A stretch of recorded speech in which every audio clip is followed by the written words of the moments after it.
Today, Baba is emphasizing a lot on imbibing knowledge. And then Baba is talking about how we would be able to share the knowledge with intoxication. In Hindi, it's a very beautiful word, falak. So, with that fervor and that radiance, we would be able to share knowledge with others if we have imbibed the knowledge. And what does Baba mean when he says imbibed the knowledge? Because obviously Baba has, so we are all those children who are listening to the Murli and who obviously have faith that whatever Baba is saying is true. So we are those children who are in agreement with knowledge, and we understand that what Baba is saying is true. So when you are in a place mentally where you think that, okay, whatever Baba is saying is true and absolutely correct, is that place known as imbibing knowledge? So Baba says no. So we are all in that place where we know that whatever Baba is saying is true. But the thing is, it is the truth is fine, but is it my truth? So when you have imbibed knowledge, then that knowledge is your truth.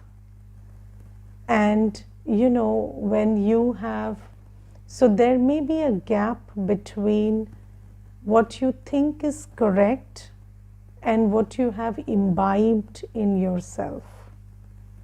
Okay, so your logical mind might say that whatever Baba is saying is correct, but your heart, what is in your heart, what sits in your heart, that may be very different. So that if there is a difference in the two, then even if you explain to somebody, maybe that this is the truth and I should explain it to somebody. So you might explain it as seva or as your spiritual duty, but then that intoxication won't be there. Okay, so that intoxication through which they also feel the happiness that this knowledge should give, that won't be there. So that intoxication Baba is asking us to have. And just think about the points of knowledge. So when you think about the points of knowledge, do you know which points of knowledge will occur to you first? The points of knowledge which you have imbibed properly. So let's say the knowledge of the soul. Sometimes you have imbibed the knowledge of the soul. So then that point will occur to you and you will speak about it with a lot of fervor and zeal and intoxication. But do you have equal dharana of the other points? Like let's say the fact that we were deities 5,000 years ago and this was Satyug. Do you talk about this point with the same zeal? Or do you talk about Brahma Baba being the instrument into which Shiv Baba descends and teaches Raj Yoga to again change us from Brahmins to deities? Do you talk about this point with that kind of zeal? That is the question. Or the point that the images that you see in the temples are the images of our erstwhile form. So we are the deities to which those images correspond. So, when we were deities, these very souls, then we look like that, and that is my image. And when you visit the temple, do you think about whatever is shown in that image, how does it correspond to your Sangam Yogi or your Satyugi state? So how much do you think about these things, and how much have you imbibed it? Because you see, Baba today says that you may or may not have imbibed it properly or fully, and Baba uses a word which is dull students. So Baba says, if you are a dull student, then you may not have imbibed it properly, and you will not be able to inspire others to imbibe it properly. Now, what does Baba mean by a dull student? So, a dull student is usually a dull head. So we usually say this is a dull head, so dull student. Now similarly, when we come into Gyan, Baba has told us one important thing, and that thing is that you need a pure intellect so that knowledge can be imbibed in it. So Baba has told us that, शेरनी का दूध सोने के बर्तन में ठहरता है. So, this knowledge is so powerful that you need a golden-aged, a pure intellect, a golden intellect for it to be imbibed in your buddhi. And if our buddhi is filled with clutter of the old world and those old belief systems, then even though we know the knowledge and we understand it is true, it is not something that I have imbibed. Okay, and then Baba has also told us that for imbibing the points of knowledge, you have to churn on them. So you see that when we listen about the knowledge of the soul, we churn on it. We think about, how many times have you practiced that I'm a peaceful, I'm a pure soul? Many times. But then the other points of knowledge, we don't churn enough. Don't you think so?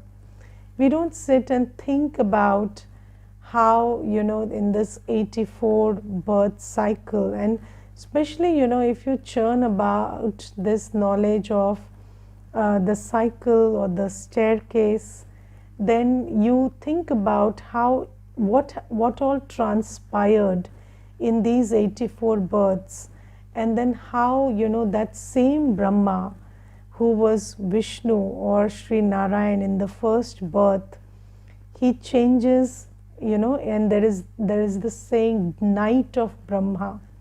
So, in the night of Brahma, he becomes ordinary, and then how Shiv Baba descends into him, and how he again adopts us and makes us Brahmins from Shudras and changes us into deities. So when you think about this stuff, it gives you immense happiness. And when you have created that happiness within yourself, felt that happiness within yourself, then when you explain it to others also, that happiness is that is communicable, and that happiness they also pick on. But if you have not churned that point enough, then that point is not giving you happiness, and then you explain it to others but in a very dull fashion, and they also take it, okay, this is some kind of information that the BKs are giving. And I will give you one example. So yesterday I was giving a course, and there was this couple, and I was explaining the Siddhi Ka Chitra, the 84 birth staircase to them. And then I told them that once we leave the body, we go and sit in the soul world first. And then when we go and sit in the soul world after this Vinash, then where will you sit? in the, very close to Baba, or somewhere in the back? So what would be your position?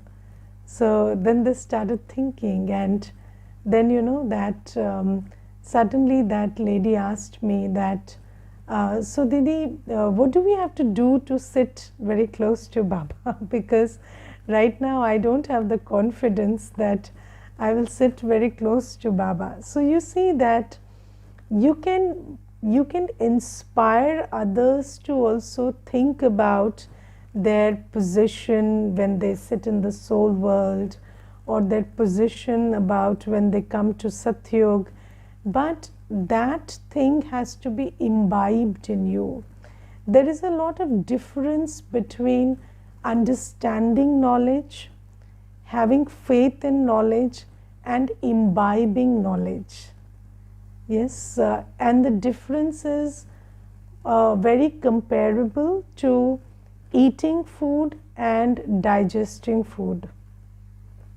So, if somebody has eaten food, then the food will give the taste, and the food will, give the flavor, but if it is not digested well, it will not create health.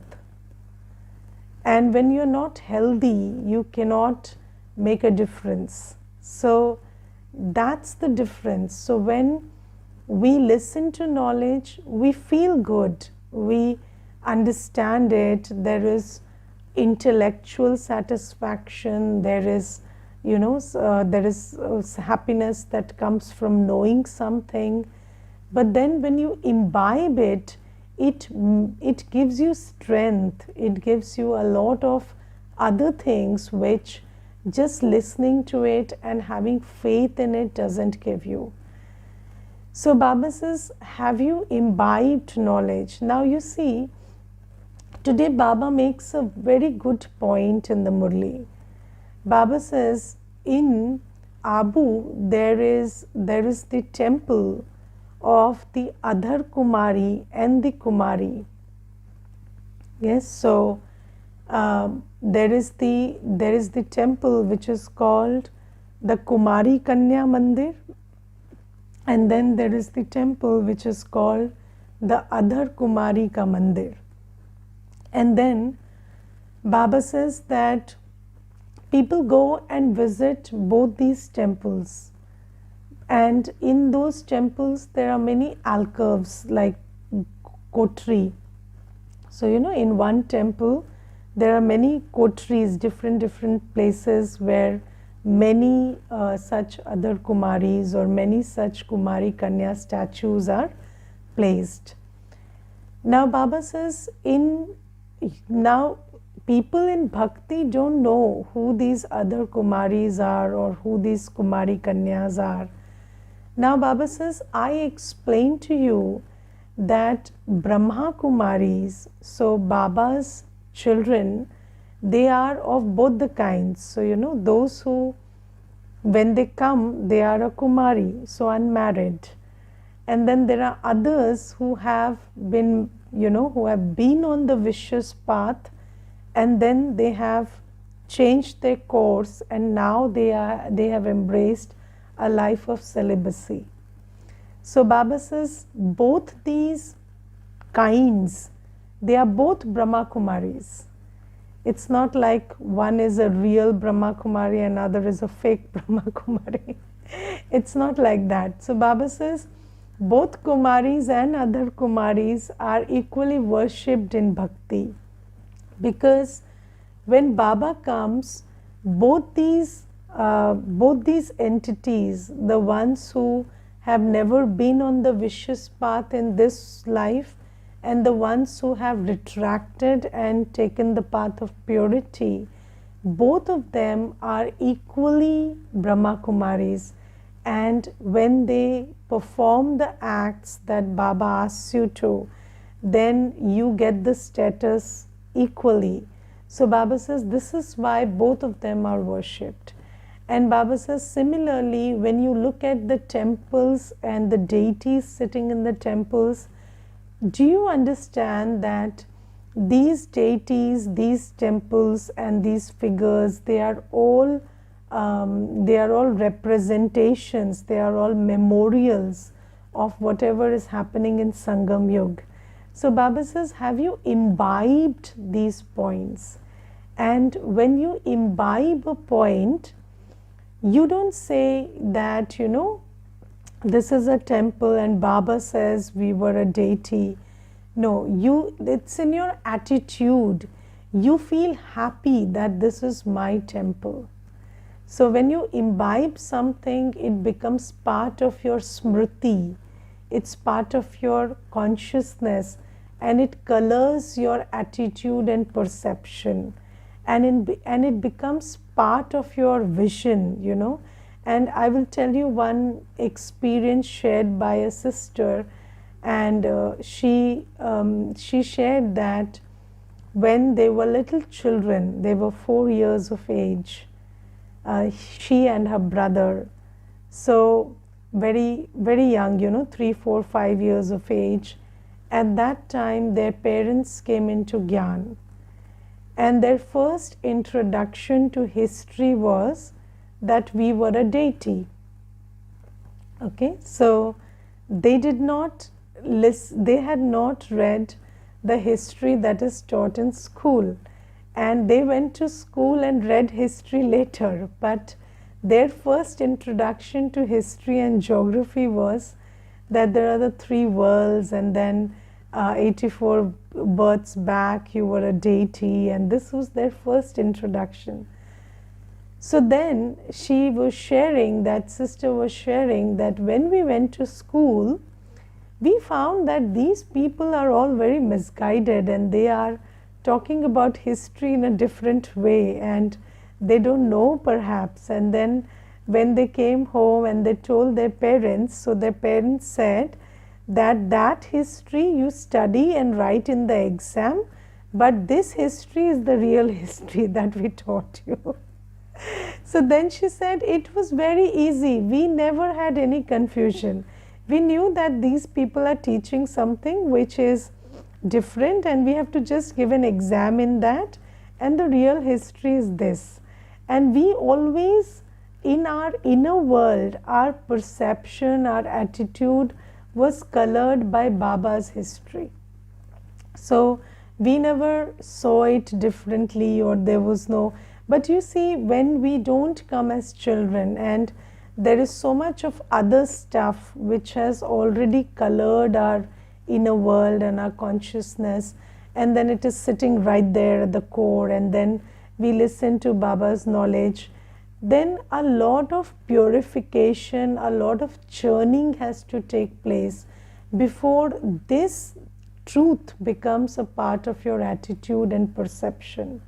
So when Baba says that, have you imbibed knowledge, this is what he means. And the more we have imbibed it, it's sitting in the core of my heart, then you know it's there in your attitude, it's there in your perception. And when you know something is in your attitude and perception, you can look at everything from that angle. And I tell you, when knowledge you have imbibed, you see any scene, you see any behavior, you see any drama, you see any creative work, you can explain it knowledgefully. That's the beauty of imbibing knowledge. Just like, you know, a person with vicious drishti can see viciously everything, because that drishti is vicious.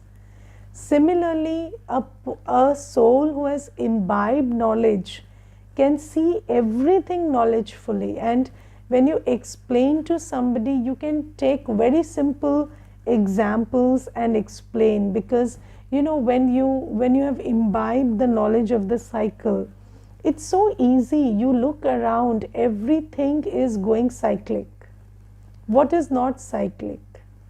Yes, there is the days cycle, month cycle, the cycle of seasons, the cycle of the years of the month, the cycle, water cycle. Everything is moving in a cyclic pattern. And you can, with that attitude, knowledgeful attitude, you can take examples from everyday life and explain. And it is very, very logical. So Baba says that, have you imbibed the knowledge? Have you imbibed the knowledge of the soul, the supreme soul? Have you imbibed the knowledge of how Baba comes and performs his act of creation, or what is creation, sustenance and destruction according to Baba? What is the method? And have you imbibed the knowledge of the cycle? So Baba says, ask yourself, have you imbibed it? And if you have imbibed it, then you can inspire others to do the same. Okay, so this is something that Baba is talking, and Baba is talking about many points today. There are several points that Baba is talking about imbibing and explaining. And then Baba is talking about refraining from having debate with anybody.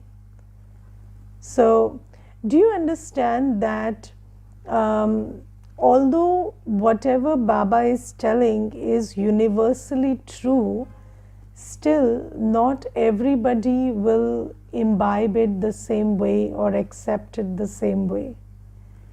And you see that Baba today gives the example of other religions or other sects in the Murli. And if there is another sect or another religion, then Baba says, although, you know, the knowledge of the cycle is true, but they will never believe that, you know, you have to be pure, because they have never been in the religion of purity. They have not been a deity. So what makes complete sense to you will not make complete sense to them. And Baba says that in that case, arguing will not lead you to the conclusion that, you know, that they agree that you're right. So you will not reach that place. So I think in these places and in every place, I think when we conduct courses also, every soul is coming from a certain place in their journey. And you give them the whole knowledge, but then you are just inviting them to understand and imbibe as much as they want to. And if they want to be a deity, then you share with them the method of Raj Yoga and how to remember Baba and stuff. And if they are not on the same page with you, it's okay. Yes, and then you don't argue with them that this is right and what you are saying is wrong, because there is something called the truth, and there is something called what's right for everyone individually. Okay, so the ultimate truth is what Baba tells us, but individually we will find consonance with it differently, because according to our journey we will not find every point accurate. And so let's understand this well. So let's say there is a soul, and that soul came from the copper age, okay, and in a religion where there was impurity and there was no mandate of celibacy. Or do you know that there are many religions that preach and propagate purity, at least among the like Christianity. So they will say that it's okay if you are a Christian living in a family, then you can go into lust. But if you are a Christian and you are staying in the church, so you are a nun or you are a pastor, then you have to be celibate. Yes, so there is celibacy taught in Christianity. but that celibacy is not for householders. That celibacy is for those staying in the church, right? But there are certain religions in which celibacy is not taught at all. Let's say Islam. So in the Muslim religion, they don't talk about celibacy among those who preach religion also. So even the founder or the people who teach the Quran, they are allowed to remarry and have several wives and everything, right? So in that religion, there is no teaching of purity. So when there is no teaching of purity there, then a soul who has come initially from the soul world into that religion, if you talk about purity, will that make sense to the soul? So that thing won't make sense to the soul. So similarly, Baba says that in Arya Samaj, today Baba is giving an example of Arya Samaj. In Arya Samaj, they are not believers of deities. So they don't believe in idol worship. So they are not even worshipping the idols of deities. So if you tell them, do you want to be a deity? Would they want to be? Because they are not even worshipping those deities. So obviously there is a discord. So the truth is, there was a deity religion, there was Satyug, but these souls were not there. They came later on.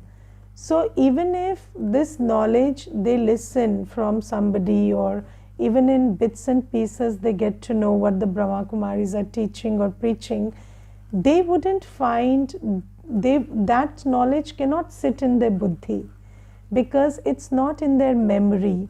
So this is why Baba always tells us that those souls who were in Satyug will get this knowledge accurately, because whatever is in your memory has to emerge for you to find consonance with knowledge. Okay, so this is why Baba says that you will meet many people, many members of society who will not agree with this concept of being pure in a household and embracing absolute purity, and that's okay. But Baba says, one thing which is true for every soul is the knowledge of the soul and the knowledge of the Supreme Soul. So whether that's a person, that's a soul from the Muslim religion or an Arya Samaji or whoever, these two things, one is I am a soul, and the second is I am the child of the Supreme Soul who is a point of light, and that we come from the soul world. These points are universal for everybody. Later on, in the cycle, yes, purity, absolute purity, divine virtues, these things maybe people don't understand. But then these 3 points, that you are a soul, you are the child of the Supreme Soul, and we all come from the soul world. These 3 points are universal truths which apply to every soul. And in every soul's memory, there is this truth hidden somewhere. So Baba says, don't go into debate with them about the other stuff. And for that, you can use one small yukti. What you can say is, everybody has the freedom to preach what they believe. Okay, so if somebody is talking about, you are wrong, and even if you are not debating, somebody says you are wrong and whatever you are doing is not right, then you say, okay, we live in a free country and we are free to preach and practice whatever makes sense to us, and why do you have to interfere in that? And I will give you an example of this. There was this one brother, and he had come to the center and he told me, you have been misled and you are on a wrong path, and all these BKs are teaching you stuff which is not true and this and that. And I told him, you really think that I, who have been on this path for 12, 13, 14, however many years, in this 15 minutes of time of your discouragement, I will leave the path and come with you and do whatever you say. Do you really think like that? So even if I have been led astray, you are not the person I'm going to listen to and fall in the right place. So you are wasting your time here. So I told him, there are only two things we can do. Either you agree to what we are teaching or you leave. There is no third thing we can do here. So if what we are teaching doesn't make sense to you, it's okay, I understand. But it's not like you have come to teach me and I will understand whatever you're teaching. So then he started laughing and he said, so I said, you see, I'm talking very practically. I'm not saying that, maybe 10 years down the line, I realized that, whatever I thought was not okay or this or that. But this discussion is not going to do that. So then he left. So you see that there are very amicable ways in which you can send the message that we agree to disagree.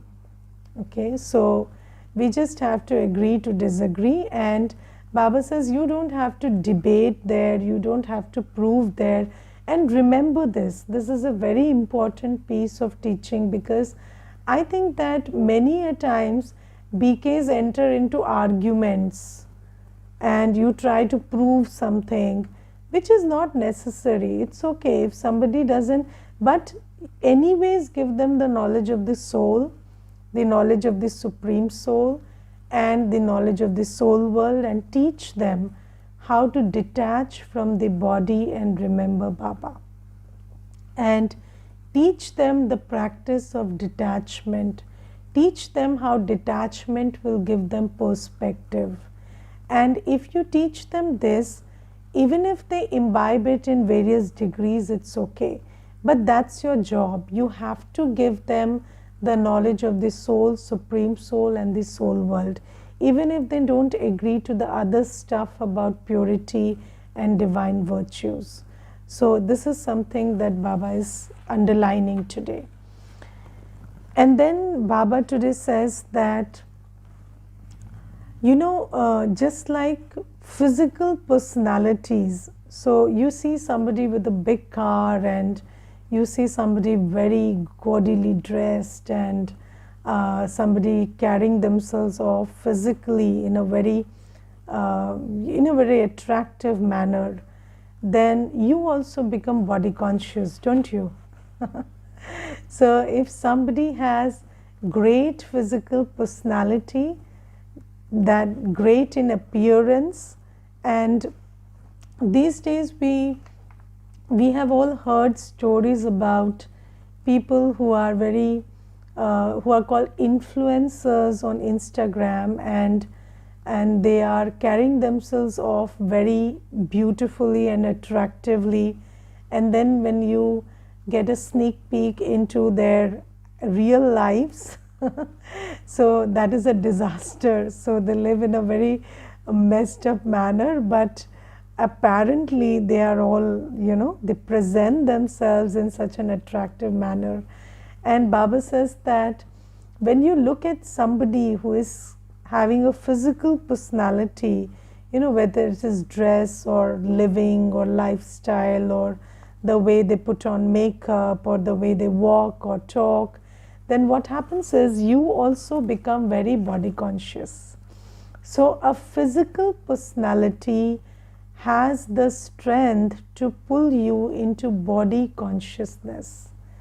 And Baba says, what you don't know is that if there is a spiritual personality, which is if the soul, what is the main ingredient of spiritual personality? Purity. So Baba says, if there is purity inside, if there is complete purity in the soul, then that purity has the capacity to pull somebody into soul consciousness also. And I remember that there was this sister who had shared something about Prakashmani Dadiji.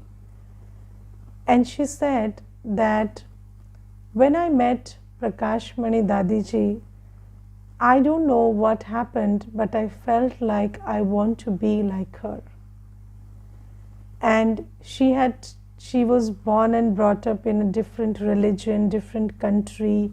She was born and brought up in a different language. So she said, I was what we call Westerner, but I don't know what happened, but when I came to Dadi, I felt like I have to be like her. And there was this great pull that was there in the personality. And that's the personality of purity. And Baba says that if you have that, then it becomes very easy, just like, body conscious people are, and in economics, we call it the demonstration effect. So in economics, there is this term called the demonstration effect. And have you seen that, your neighbor buys a fancy car, even if you can't afford it, you take a car on loan and buy it. Because that has made you very body conscious, and it makes you feel that there is an urgency to buy a car, even if your office is just 10 minutes of walking distance.